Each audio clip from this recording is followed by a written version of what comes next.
أعوذ بالله من الشيطان الرجيم. Haji adalah ibadah yang sangat mulia. Dan haji ini awal disyariatkan adalah di zaman Ibrahim dan Ismail alaihissalam. Dan banyak kejadian dari rumah tangga, kejadian keluarga Nabi Ibrahim alaihissalam ini yang dijadikan sebagai bagian daripada haji. Seperti kasus Hajar alaihissalam, istri Nabi Ibrahim alaihissalam. Kita tahu Nabi Ibrahim punya dua orang istri, Sarah dan Hajar. Sarah menikah dengan Ibrahim alaihissalam sampai umur 60 tahun tidak punya anak. Tapi Sarah ini tentu yang teman-teman ikuti di materi sirah saya sudah tahu, tapi yang belum ikut saya sampaikan. Sarah ini menikah dengan Nabi Ibrahim alaihissalam dan Sarah memiliki kecantikan yang luar biasa secara fisik, begitu pula dengan akhlaknya. Sesuai dengan Ibrahim alaihissalam juga yang sempurna, karena Ibrahim alaihissalam sangat menyerupai Nabi SAW secara fisik, dan Nabi sudah pernah saya gambarkan bagaimana gagahnya beliau secara fisik dan juga akhlak yang sempurna.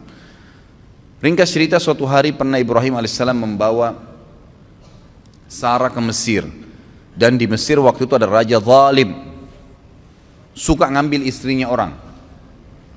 Pokoknya semua perempuan yang berstatus istri pasti diribut sama dia kalau dia suka secara fisik, karena dia anggap tidak mungkin perempuan ini dinikahi oleh suaminya kecuali punya kelebihan, penyakit jiwa. Tapi begitulah terjadi pada Raja Mesir pada saat itu ya. Masuklah Ibrahim alaihissalam dengan istrinya Sarah ke Mesir, dan Ibrahim sudah berkata kepada Sarah, kalau kita masuk di Mesir nanti dan ada pengawal-pengawal raja zalim ini yang akan menangkap kamu, kalau kamu ditanya siapa saya, katakan saya saudaramu, dan kalau saya ditanya saya juga akan mengatakan kau saudariku, maksudnya seiman ya. Bukan berarti saudara sebenarnya, tapi suami istri.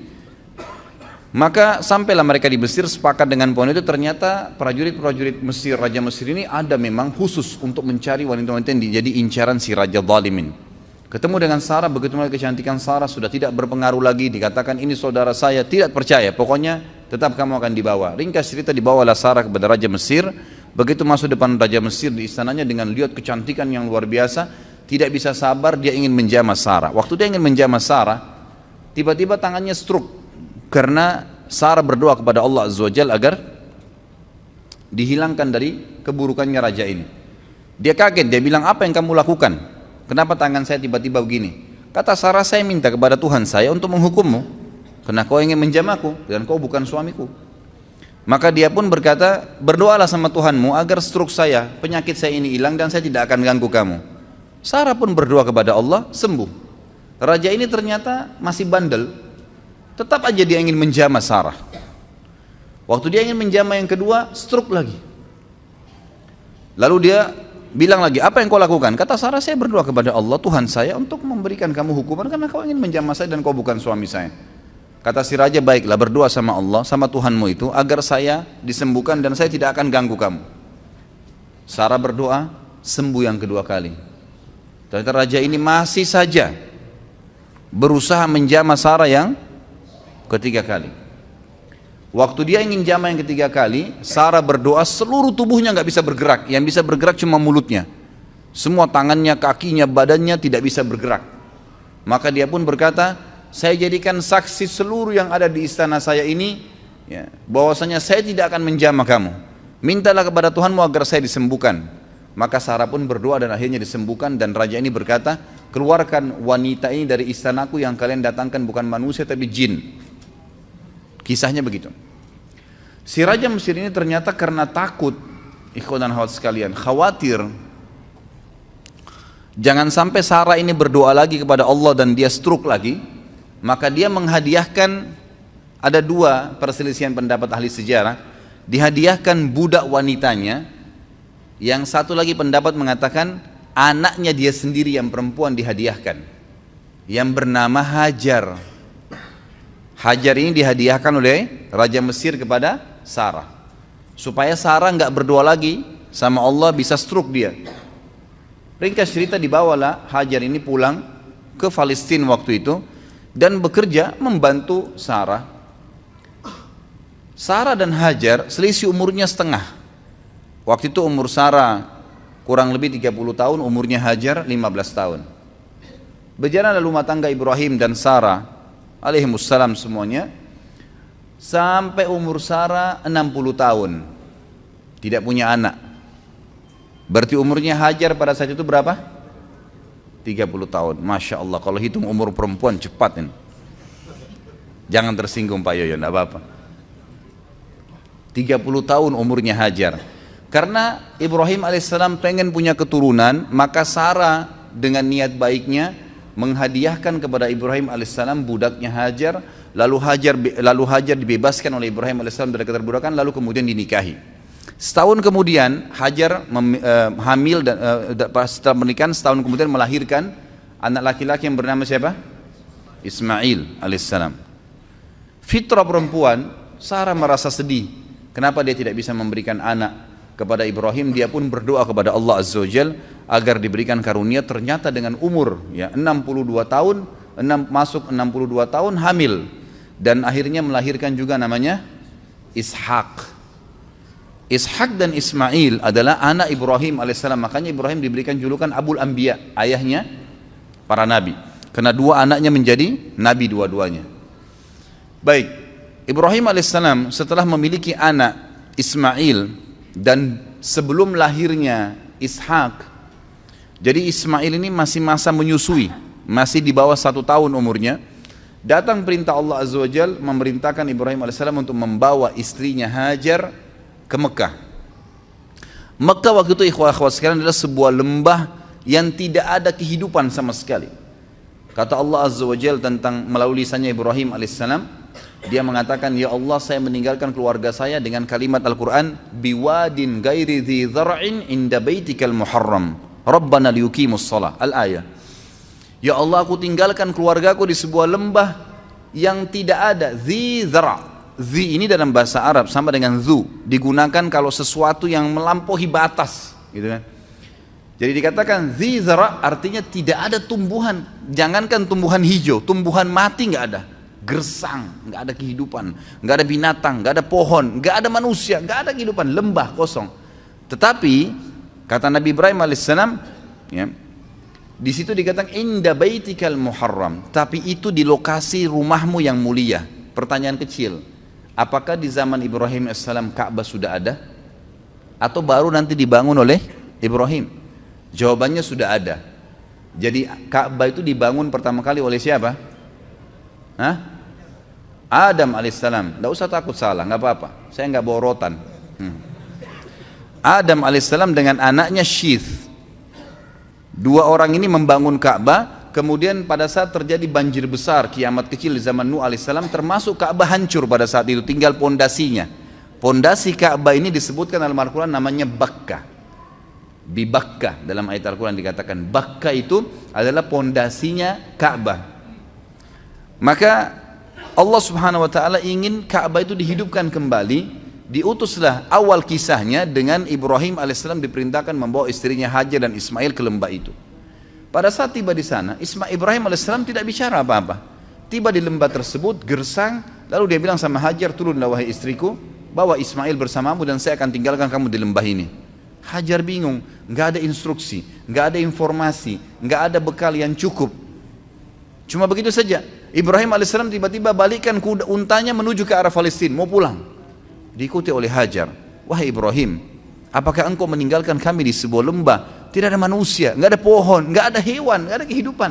Panas, gersang begini. Bekal air cuma 1 kendi air. Ibrahim alaihissalam cuma bisa netesin air mata, tetap jalan. Diikuti lagi. Ya Ibrahim, apakah kau tinggalkan kami di lembah, tidak ada kehidupan, nggak ada manusia, nggak ada batu, nggak ada air, nggak ada pohon, nggak ada hewan. Ibrahim AS tetap jalan menangis. Yang ketiga kali Hajar bilang lagi, wahai Ibrahim, apakah kau tega membiarkan kami begini dan seterusnya. Tetap saja Ibrahim AS jalan. Maka Hajar akhirnya Allah SWT berikan ilham dalam hatinya dan bertanya begini, Allahu amaraka bihada, apakah Allah yang perintahkan kamu seperti ini? Maka Ibrahim AS tidak nyaut apa-apa, cuma nganggungin kepala. Iya, artinya ini memang diperintahkan oleh Allah. Maka jawaban Hajar dengan sangat jelas. Dan perhatikan ya, seseorang kalau sudah datang perintah Allah Azza wa Jalla dan dia terima, perhatikan nanti apa efeknya, apa yang Allah kasih pada saat datang sebuah ilmu, dalil, wahyu, Al-Quran dan Sunnah lalu diamalkan, perhatikan apa yang Allah kasih nanti dari banyak sekali pahala yang dia akan panen. Maka dia mengatakan, idzan layyudayyi'ana. Kalau begitu tidak mungkin Allah itu membiarkan kami mati. Udah pergi aja Ibrahim, gak apa-apa. Ibrahim alaihissalam pun pulang ke Palestina. Di tengah jalan dia berdoa, Rabbi inni askantu min dzurriyyati biwadin ghairi dzin inda baitikal muharram rabbana liyuqimus shalah faj'al af'idatan minan nasi tahwi ilaihim. Jadi dikatakan di sini, ya Allah, aku telah meninggalkan keluargaku di sebuah lembah, tidak ada kehidupan, tidak ada pohon, tidak ada air, tidak ada manusia, tidak ada hewan. Tapi di tempat rumahmu yang mulia Allah, agar dia mendirikan sholat sebagai kamu, sebagaimana engkau telah perintahkan ya Allah. Gitu kan? Maka tolong utuslah kepada mereka orang-orang yang bisa tinggal mendampingi mereka.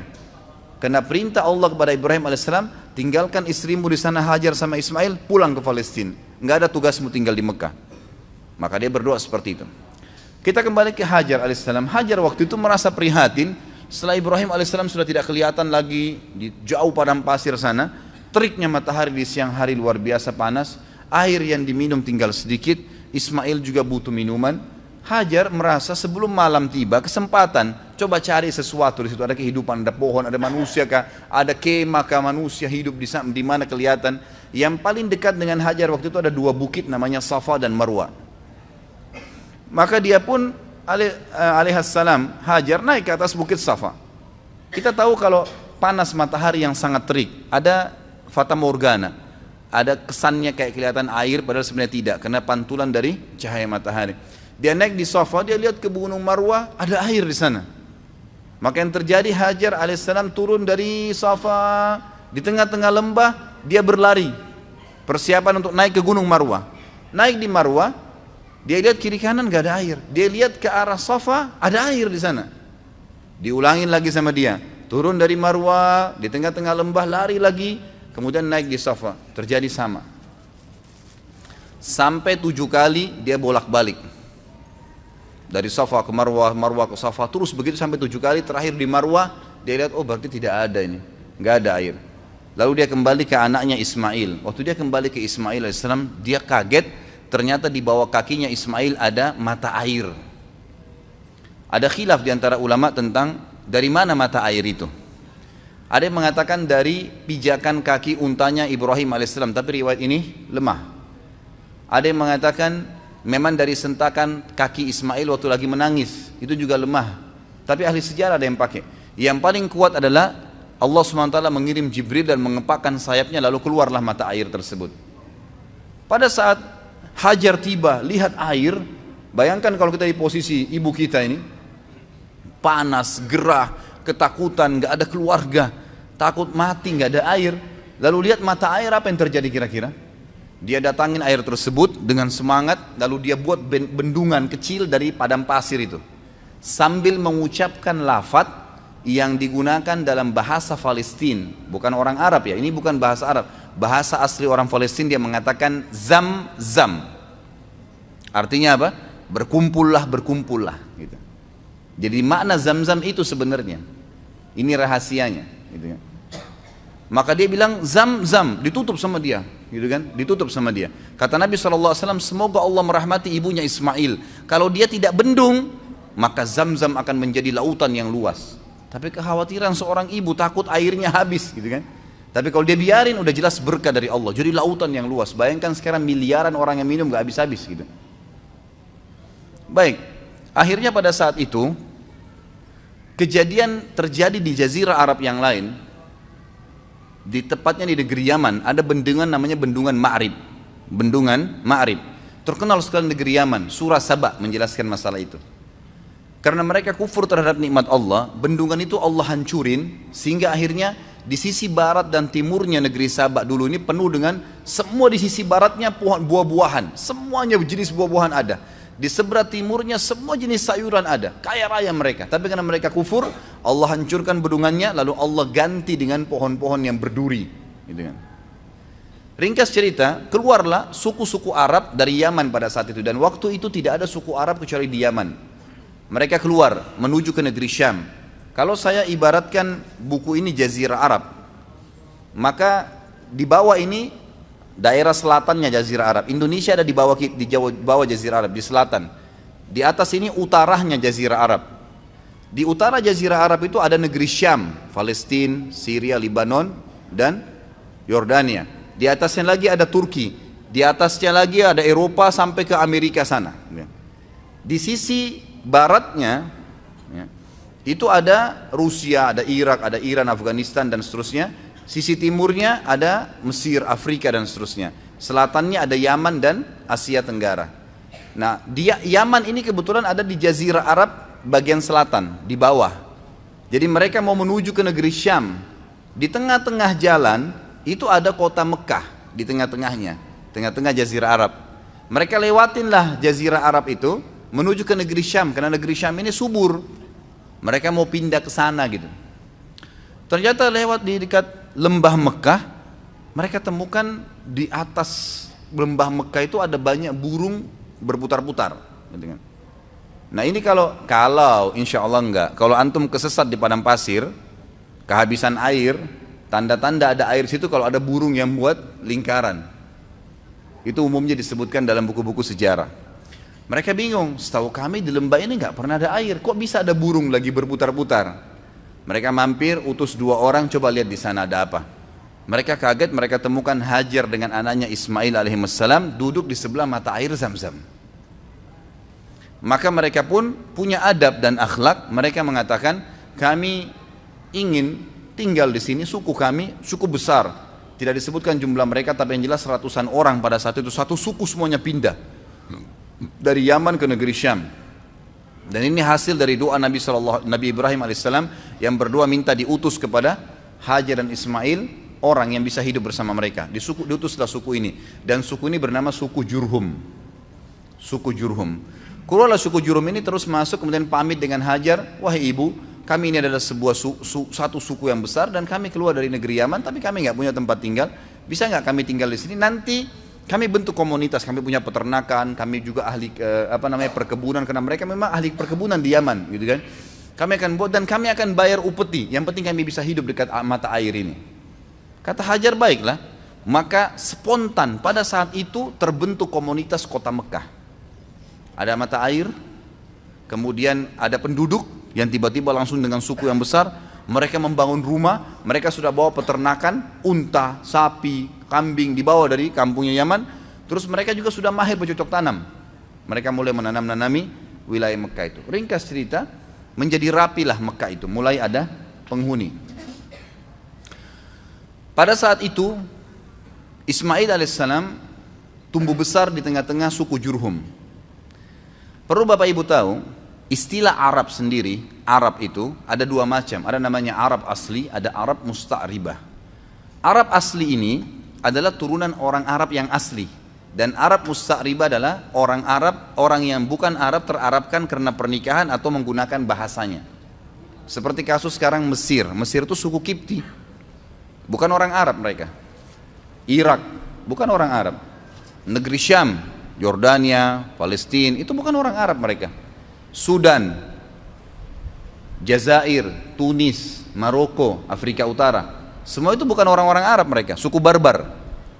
Tapi mereka dikatakan negara Arab. Kenapa? Karena menjadikan bahasa Arab sebagai bahasa negaranya. Dan pada saat ekspansi Islam di zaman Umar bin Khattab, zaman Uthman bin Affan, mereka menikah dengan orang-orang Arab, dari tabi'in, dari sahabat yang bergabung sama mereka, maka dikatakan mereka orang-orang Arab.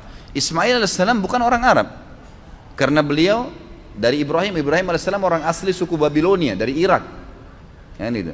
Orang asli Irak, asli orang Irak namanya suku Babilonia. Maka mereka, Ismail berbaur sampai besar dan menikah dengan anak kepala suku Jurhum. Setelah menikah, tapi tidak disebutkan di sini prediksi umurnya Ismail alaihissalam, karena ini kisah yang cukup panjang, saya ringkaskan melihat waktunya. Maka datanglah Ibrahim alaihissalam, diperintahkan oleh Allah SWT untuk mengunjungi Mekah.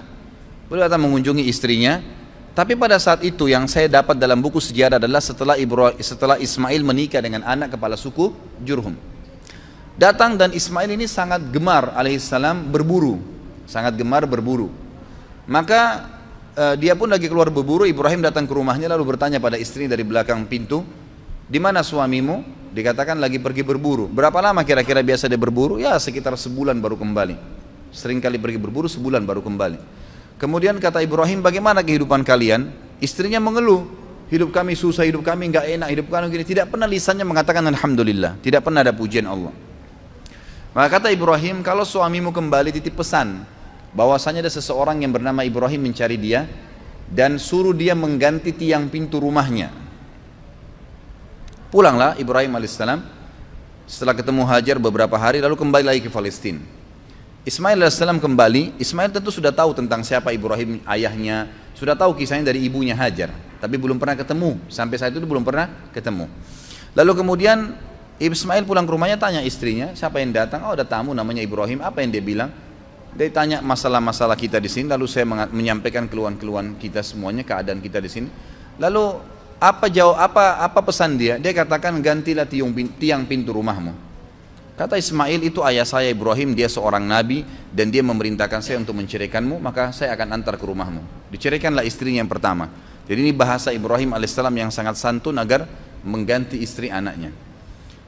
Beberapa bulan kemudian datang lagi Ibrahim alaihissalam, tidak disebutkan juga pasnya berapa bulan, tapi beberapa bulan dalam buku-buku sejarah. Beberapa bulan setelah itu datang Ibrahim alaihissalam kedua kali, ternyata Ismail lagi berburu lagi. Kemudian dia datang, ternyata Ismail sudah menikah dengan anak suku Jurhum yang lain. Lalu Ibrahim bertanya, bagaimana kabar kamu, di mana Ismail? Dia bilang, suami saya lagi berburu. Bagaimana kehidupan kalian? Istri yang kedua ini semuanya pujian kepada Allah. Alhamdulillah hidup kami cukup, alhamdulillah kami bahagia, alhamdulillah begini, selalu muji Allah. Maka kata Ibrahim alaihissalam, kalau suami kau kembali, katakan ada tamunya datang bernama Ibrahim, dan sampaikan agar dia mempertahankan tiang pintu rumahnya. Maka Ibrahim alaihissalam pun tidak pulang ke Palestina, tinggal sama istrinya sampai anaknya Ismail pulang. Lalu bertemulah mereka. Tentu pada saat Ismail pulang ke rumahnya dulu, dia belum ke rumah ibunya. Lalu dia tanya istrinya, siapa yang datang? Dia katakan ada satu orang nama Ibrahim. Apa pesannya? Dia suruh pertahankan tiang pintu rumahnya. Tiang pintu rumahmu. Kata Ismail, itu ayah saya Ibrahim, dia seorang nabi dan dia menyuruh saya mempertahankan rumah tangga denganmu. Ringkas cerita, Ismail ketemulah dengan Ibrahim alaihissalam. Lalu mereka berpelukan. Seterusnya, setelah itu Ibrahim alaihissalam tidak kembali ke Palestina. Ada perintah Allah Azza wa Jalla yang diperintahkan kepada Ismail Ibrahim alaihissalam. Baru berapa hari saja ketemu dengan anaknya Ismail, perintah yang luar biasa pada saat itu adalah disuruh Ibrahim menyembelih anaknya Ismail. Baru berapa hari ketemu anaknya sudah disuruh sembelih. Dan yang luar biasanya, perintah ini hanya datang dalam bentuk mimpi saja. Dan perlu kita tahu, para nabi-nabi kalau mimpi itu semua berita benar. Dia mimpi menyembelih anaknya. Lalu Ibrahim alaihissalam dalam surah Anbiya, dalam surah Ibrahim diceritakan, dia berkata kepada Ismail, bahwasanya saya melihat dalam mimpi saya menyembelih kamu, bagaimana pendapatmu? Inni ara fi manami anni adbahuk, fandur madza tara. Maka Ismail menjawab dengan sangat santun, sangat baik, ya abatif al ma tu'mar, satajiduni insyaallah minas sabirin. Wahai ayahku, lakukanlah apa yang sebenarnya kau diperintahkan dan kau akan dapat saya termasuk orang-orang yang sabar. Akhirnya Ibrahim dan Ismail AS sepakat, ayo dah kita jalani apa perintah Allah. Dua-duanya pergi sampai ke wilayah Mina. Kalau sekarang itu tepatnya lewat lempar jumroh, untuk melempar jumroh.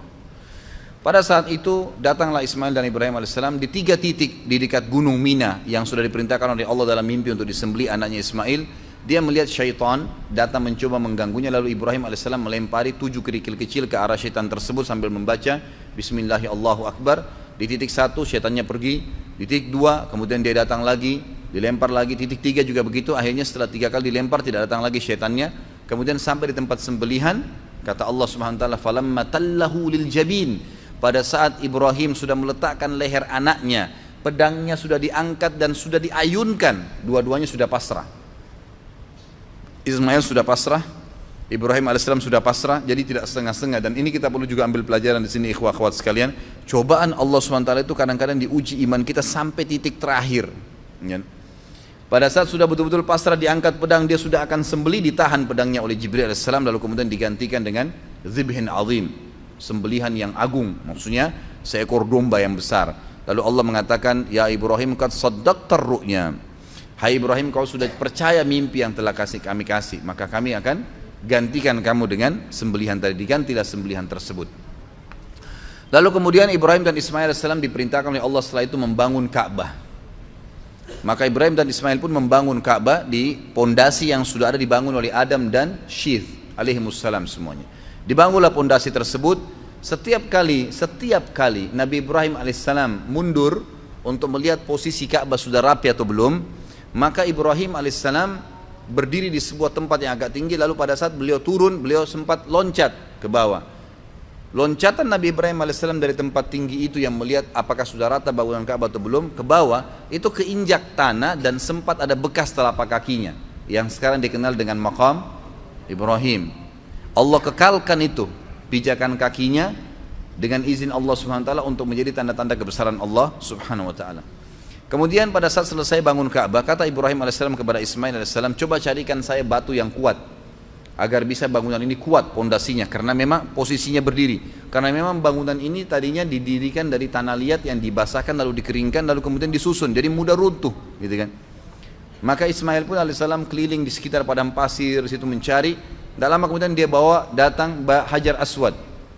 Hajar Aswad ini tadinya warna putih terang, tapi karena dosanya anak Adam jadi menjadi hitam. Diturunkanlah, kemudian Nabi Ismail SAW membawa dengan bentuk warna hitam. Kata Ibrahim, dari mana kau dapatkan? Dia bilang, dari Allah turunkan kepada saya. Lalu dinaikkanlah batu tersebut, ditaruh di posisi sekarang Hajar Aswad.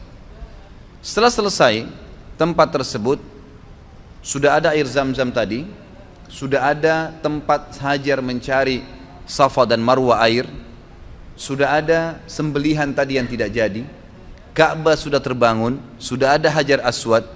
Allah Subhanahu wa taala menyempurnakan, berkata kepada Ibrahim melalui Jibril alaihissalam, perintahkan wahai Ibrahim seluruh manusia di muka bumi agar haji. Dalam riwayat sahih kata Ibrahim alaihissalam, "Wa ma yablughu sauti?" Sampai di mana suaraku ya Allah? Nggak bisa, suaraku nggak mampu nyampein ke seluruh pelosok muka bumi ini.